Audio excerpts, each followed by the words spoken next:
paghinay ganito. Hi guys, for this video is matatag dagat. Dagat sa taoy. Char. But anyways, sudlunan din kayo niya mong resort guys. Huy, feeling bitaw since sa sinabot man mong kimcho.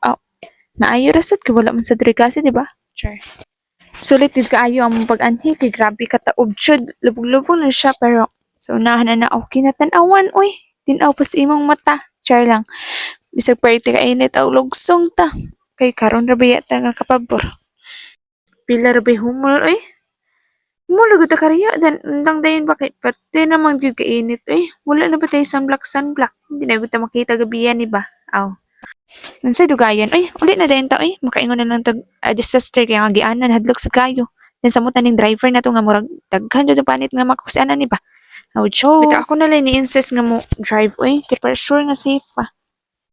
Bitaw sa karong panahon no, mag-amping na jud ta kanunay kay anytime mo jud ta kay baw sa may tabo na. Pero dili gyud na mawala ang mga pray jud before mabiyahe. Kay banan jud ta sa Ginoo padung og pauli ba. Marato eh.